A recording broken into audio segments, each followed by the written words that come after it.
When it comes to sculpting bass drum sounds, there are a few variables that we have the opportunity to affect in the course of setting it up. If you enjoyed our recent video going through the constituent parts of the snare drum and how they make your sound, today we're doing that with the bass drum.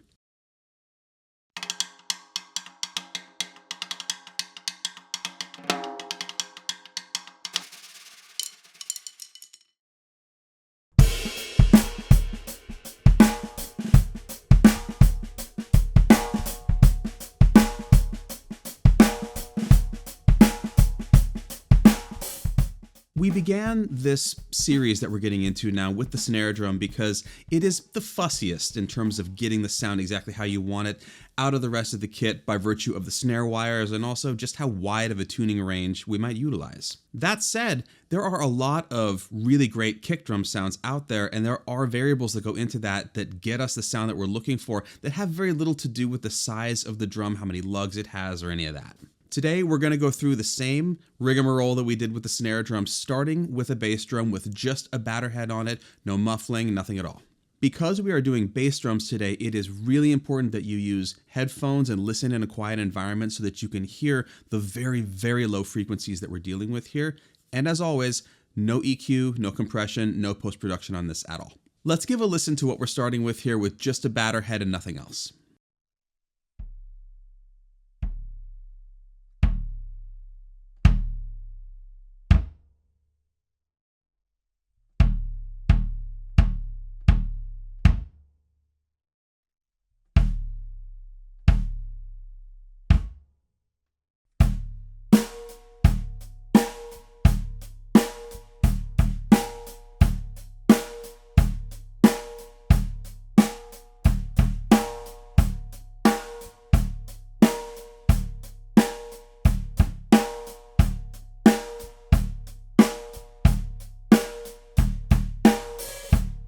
This is not a common bass drum sound. This is more of a step along the way to getting a bass drum sound that we want to use. But the reason we're doing this is because there are parts of this sound that are going to influence where we end up when we start to add the front head and then muffling.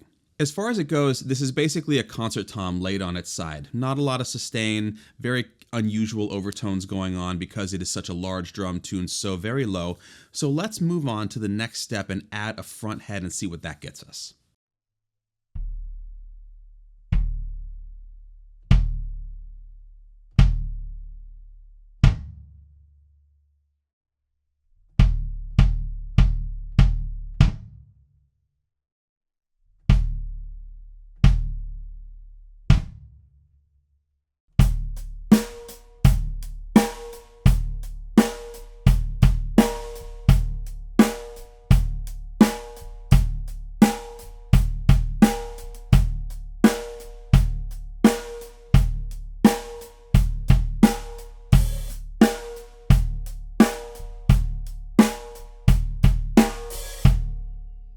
What we're hearing right now is a batter head and a resonant head, a ported one, with no muffling again of any kind other than what's built into these heads, just a little bit of film around the edge. This, again, pretty wild sound. There's a lot of tone going on. It's got some pitch bend, and we can hear some overtones fighting each other inside of there because, again, compared to the snare drum, this is at a very low tension, so there's a lot of opportunity for unusual things to start bouncing around in there. Part of what's getting us all of this wild behavior is that we have the mic in position for essentially a muffled bass drum sound.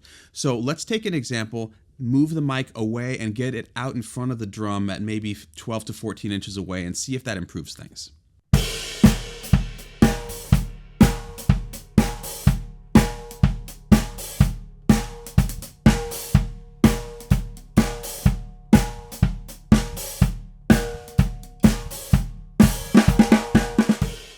All right out of the gate, this is why we see unmuffled bass drums, albeit usually without a port in them, mic'd this way.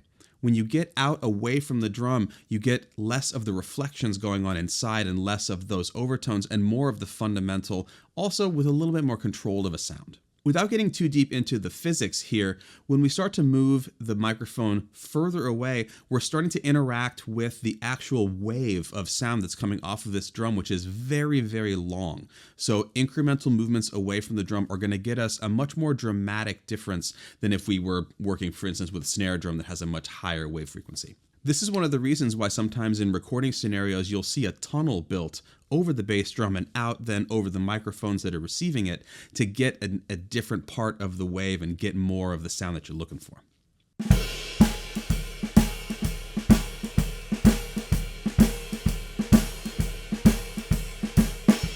Now, let's get a little bit of control into this sound. We're going to add a pillow inside of the bass drum, not a ton of pressure on each head, but just enough to slow things down.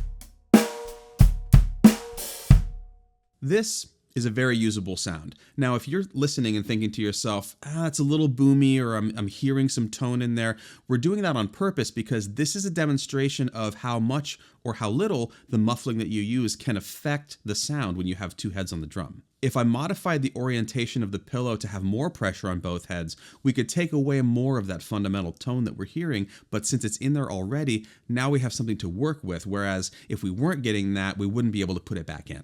My favorite place to go once I'm in this kind of range, if I want to make adjustments, is to change the tension on the Reso head. If I'm looking for more sub-boom out of the drum, I'll go down and down and down, sometimes to the point where the lugs are barely tightened at all, like finger tight on the tension rods. On the other hand, you can go up with the Reso head in a muffled situation particularly to get more control out of the drum and remove some of the very low lows if they're starting to get hard to manage. Sometimes if you go too far with raising the tension on the front of the drum, it can start to choke it out and also start to give you a boingy kind of thing, which can be pushed back on with more muffling, but you start to get into diminishing returns pretty quick.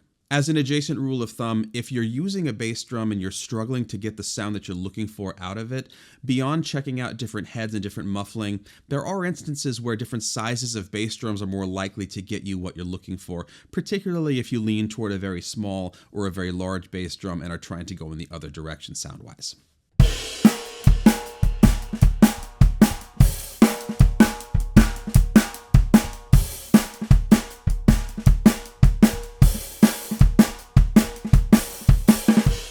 The biggest factor that we run into here at the studio, and that you definitely will run into in your drumming life, is where in the room the bass drum is located and the nature of the room that you're playing it in. In my life, I have had my drum set up with my back in the corner of rooms. I have had the bass drum pressed against a wall so that I was facing the wall. Everything in between.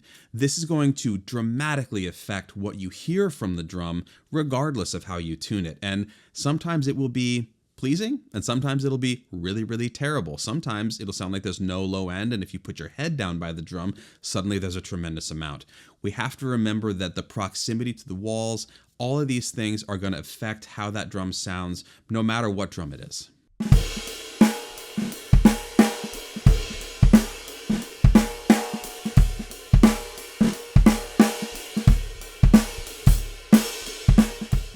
From a playing perspective, a quick side note, when you start to add muffling, it starts to make burying the beater a usable sound versus wide open drums with no muffling at all, where you can really stifle the resonance of the drum because there's not a lot of muffling to quell it down in the first place. You don't need a tremendous amount of muffling to have a good feeling buried beater experience, but do experiment with maybe taking out a little bit if you're a person who uses a ton, and see how little you can get away with while still getting a good sound. Additionally, if you're a person that subscribes fundamentally to any particular setup, whether it's always muffle or never cut a hole in the head, please take this as an opportunity to take a step back. Don't be afraid that something horrible is going to happen if you move away from the thing that you feel is the only way, and give yourself the opportunity to possibly find something else that you might like, whether it's for a different band or a different recording or just to learn more about your drums. Now, we have one more iteration that we'd like to do, and we're going to go back to no front head, but we're going to add the pillow. This is a very common sound in 70s rock and disco, funk music. It's short, it's punchy, it's fat. Here we go.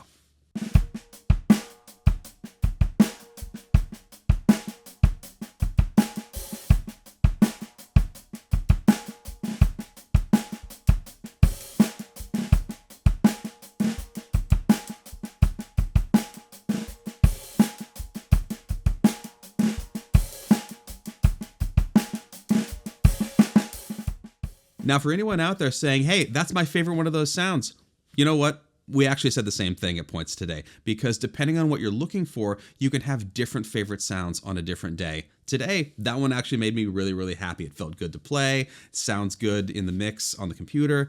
So I never really get to do that live because, frankly, I don't want to have a drum at a gig that has an exposed bearing edge.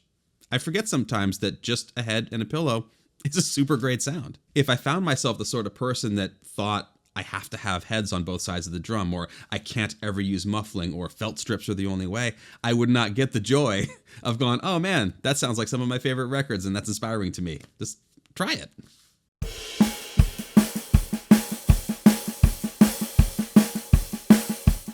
One of the best parts of drums is how many different options we have for adjusting the sound and adjusting the feel. So don't forget that even with something as run-of-the-mill as a bass drum set up to be punchy for pop music, there's all sorts of possibilities inside of that. They're worth checking out, they're worth exploring. It's inspiration on the table, you just gotta come take it.